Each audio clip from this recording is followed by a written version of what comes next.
সাথে কোনো প্রাণীর পক্ষে সম্পর্ক রাখা সম্ভব না। তোমার সাথে শুধু কার সম্পর্ক রাখা সম্ভব জানো? টিকটিকি। বিচ্ছেদের খবর প্রকাশ্যে আসার পর থেকেই আলোচনার কেন্দ্রে জনপ্রিয় সঙ্গীত শিল্পী তাহসান খান। রাফিয়াত রশিদ মিথিলার পর রোজা আহমেদের সঙ্গে সংসার ভাঙার ঘটনায় অনেকেই যেন আঙুল তুলছেন গায়কের দিকে, যেন সব দায় তার কাঁধেই। এর মধ্যেই সামাজিক যোগাযোগ মাধ্যমে আবারও ভাইরাল হয়েছে একটি পুরনো ভিডিও।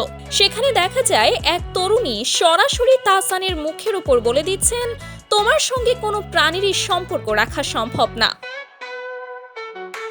ভিডিওতে ওই তরুণীর চরিত্রে অভিনয় করেছেন সঙ্গীত শিল্পী সিথি সাহা। তাহসানের উদ্দেশ্যে তিনি বলেন, তোমার সাথে কোনো প্রাণীর সম্পর্ক রাখা সম্ভব না। জানো কার সাথে সম্পর্ক রাখা সম্ভব?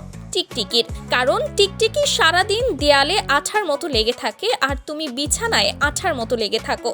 এরপর ক্ষোভ উগরে দিয়ে তিনি বলেন, আজকে তোমার আসার কথা ছিল রাত 9টায়, এখন কয়টা বাজে জানো?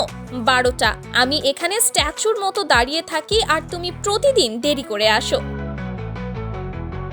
সিথি আরও বলেন, আমাদের রিলেশন শুরু হওয়ার সময় আমার বন্ধুরা আমাকে বলেছিল, তুমি একটা গুড ফর নাথিং ছেলে, কিন্তু সরি, তুমি গুড ফর নাথিং না, তুমি হচ্ছে একটা টিকটিকি।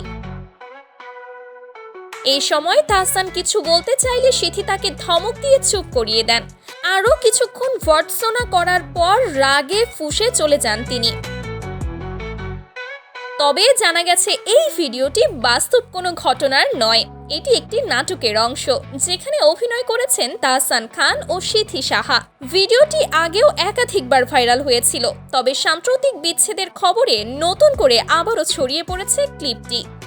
সুমাইয়া স্নিগ্ধা, বিনোদন নিউজ, ডেইলি আওয়ার বাংলাদেশ।